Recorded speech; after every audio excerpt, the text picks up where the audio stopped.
Shalom, shalom, bem-vindos. Hoje nós vamos falar mais um pouquinho sobre uns assuntos preliminar para nós podermos conversarmos sobre a criação, sobre a forma que a Torá traz, e de certa forma nós temos que entender também esse assunto com uma certa cautela. E então nós estamos trazendo aos poucos assuntos que vem abordando sobre a perspectiva histórica de como o homem entendia a criação e como hoje ainda isso é visto, né? E como a Torá traz, né? E quais são esses momentos entre que existiu harmonia e os momentos que se distanciou entre a compreensão popular científica e a compreensão da Torá sobre o assunto. Então,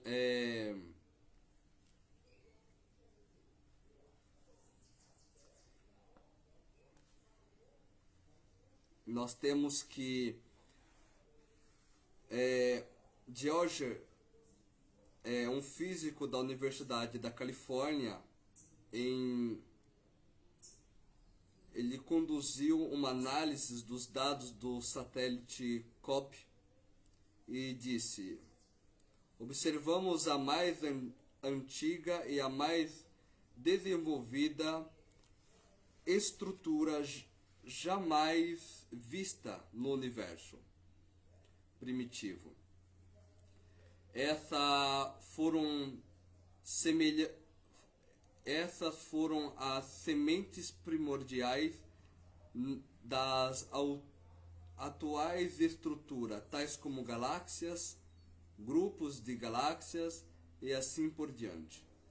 Bem, se você é religioso, é como se visse a face de Deus.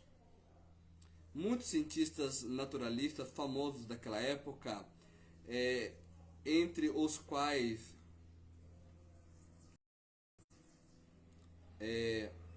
o Einstein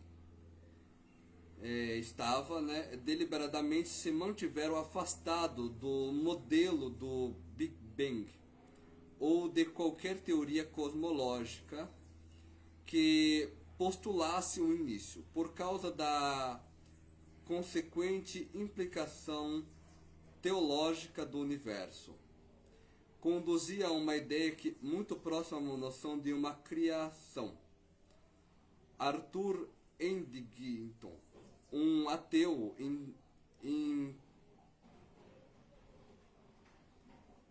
intransigente, admitiu explicitamente, filosoficamente, a noção de um princípio no atual estado da natureza. Me repugna. Gostaria de encontrar uma brecha genuína nessa teoria. Friedrich Holling opôs a teoria do Big Bang e desenvolveu a sua própria alternativa, a teoria do estado estacionário, também conhecida como a teoria do universo infinito ou da criação contínua, em que propunha um universo eterno. Hull defendeu essa teoria por muito tempo, mesmo após a maioria de seus colegas a terem abandonado seus escritos. Tornaram claro que ele criou a sua teoria não apenas em função da base científica, mas parcialmente porque pensou que por um tempo infinito era mais compatível com a sua crença ateísta. Nos anos 40, o regime comunista soviético rejeitou completamente a conclusão de Roentgen, apesar das suas conquistas científicas, baseado em que sua hipótese não combinava com os princípios da ideologia marxistas eugenista. Isso é o ateísmo. A opinião dos soviéticos sobre o Big Bang foi sumarizada pelo camarada Andrei Zardanov. Falsificadores da ciência querem fazer reviver o conto de fada sobre a origem do mundo a partir do nada. Os soviéticos perseguiram os filósofos, os físicos que apoiavam a teoria do Big Bang. Alguns cientistas pagaram com a vida por esse apoio, como Maquiavel Bronstein, que foi fuzilado depois de ser acusado de espionagem. Stephen Hawking enunciou uma frase que mostrava a razão pela qual os cientistas naturalistas resistiam à teoria científica que postulava um universo não eterno. Desde que o universo tivesse um início, poderia supor a existência de um Criador. C.J. Isham colocou ainda de forma mais clara: talvez o melhor argumento de que o Big Bang dá suporte ao teísmo é a óbvia contrariedade de que foi recebido por alguns cientistas ateus. Em algumas ocasiões, isso fez com que algumas ideias científicas avançassem com uma tenacidade que excedia ao valor intrínseco, e só se pôde suspeitar de que a causa disso tenha sido a consequência de forças psicológicas muito profundas, que o desejo acadêmico de dar suporte àquelas teorias. A ciência divulgou a ideia de Aristóteles sobre o universo eterno por mais de 2000 anos. Muitos cientistas laicos não podiam aceitar com facilidade que, quando a ciência avançasse com uma nova concepção progressista, deixando para trás o que enxergavam como ideias primitivas da religião, das novas teorias cosmológicas, e endossavam o que continuamente a primeira palavra da Bíblia hebraica. Como afirmou o físico inglês laureado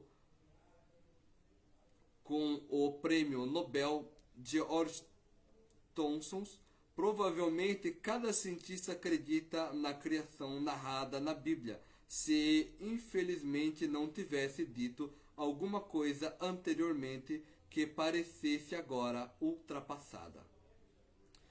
Talvez se referindo à frustração de que alguns pensadores positivistas e cosmologistas naturais, antes das novas descobertas, Robert Johnstone escreveu para os cientistas que viveu por sua fé no poder da razão. A história termina com um sonho mau, como um sonho mau. Ele escalou as montanhas da ignorância, para conquistar seu pico mais alto. Quando conseguiu se erguer até lá, e saudando por um bando de teólogos que estavam ali sentados por séculos. Algumas figuras religiosas mundiais proeminentes, como a Papa Pio VII, saudaram entusiasmadamente o modelo do Big Bang em 1951, enquanto esse modelo ainda estava sendo confrontado com outras teorias cosmológicas, como o estado estacionário de Hoover. Pio VII enviou uma comunicação à Pontifícia Academia de Ciências intitulada de provas da existência de Deus à luz da ciência natural moderna.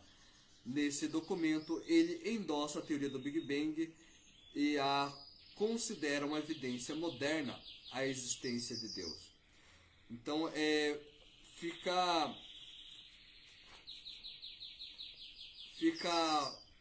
claro a dificuldade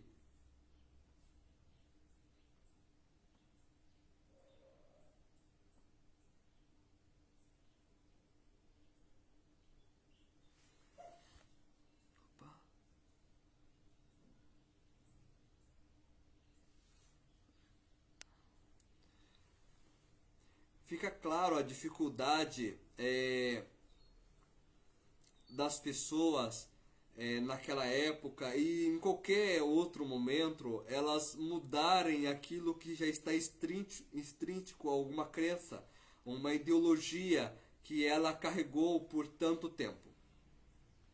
Nós acaba vendo isso quando qualquer grupo de pessoas começa a receber novas informações sobre o que ele está fazendo está errado. Um exemplo claro disso é quando uma pessoa ela está em transição de uma religião para uma outra que ela ainda não conhece. Então, quando ela vê que o que ela estava fazendo estava errado, que não era certo, e ela vai passar para outro tipo de crença, e ela começa a se perguntar: será que na verdade não é eu que estou vendo as coisas erradas? E aconteceu isso com muita força, onde depois de o mundo ter carregado a ideia de um mundo plano e eterno para sempre, que sempre esteve ali, de repente ter que mudar essa ideia para uma ideia de que na verdade o mundo ele teve um início. Isso realmente é um conflito muito grande de crenças, de ideologia, que é formado por pequenas crenças que carregaram em muito tempo. Então nós vemos esse conflito, que é o mesmo conflito que acontece dentro de cada pessoa quando ela percebe que a sua religião está errada, porque também são suas crenças, são seus valores ideológicos que vão se quebrando.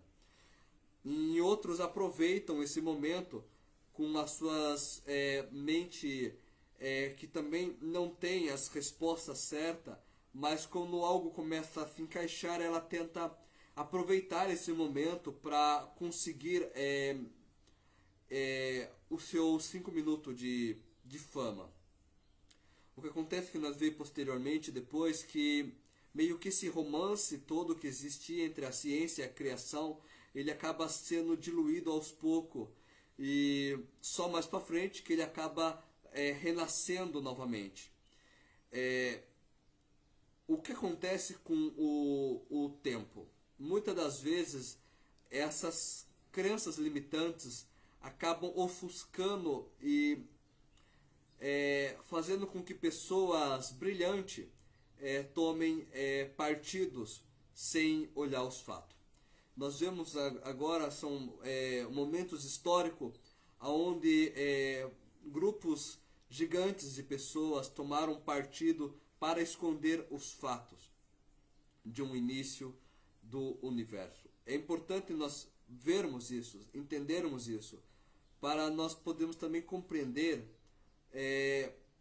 por que às vezes é tão difícil ver como existe realmente a criação do nosso universo. Por que simplesmente não adotar uma fé cega e dizer, olha, bum, varinha mágica, balançou e tudo aconteceu? Por que é tão complicado dizer isso? Porque de fato as coisas não acontecem como a gente vê. Porque nós vemos as coisas de acordo com crenças que já estão dentro de nós. E nós temos que começar a ver as coisas de acordo com fatos que são apresentados na nossa frente. E analisar esses fatos para ver o quanto eles se harmonizam e o quanto eles se conciliam para dar uma luz a que tipo de realmente caminho no entendimento nós temos que olhar. E esse é o objetivo dessa série. Nós vermos esses detalhes para sermos capazes de distinguir entre que realmente é ato popular, conto popular, e o que realmente é um fato, o que realmente faz parte, que nós é fácil um ateu dizer que simplesmente como vou dizer, não existe um criador no universo. E também é fato um religioso dizer, existe um criador no universo. Agora, entender isso aos pontos e ver até que ponto cada coisa realmente aconteceu e depois simplesmente dar uma nota final é muito mais difícil. E esse é o trabalho de decifrar a criação.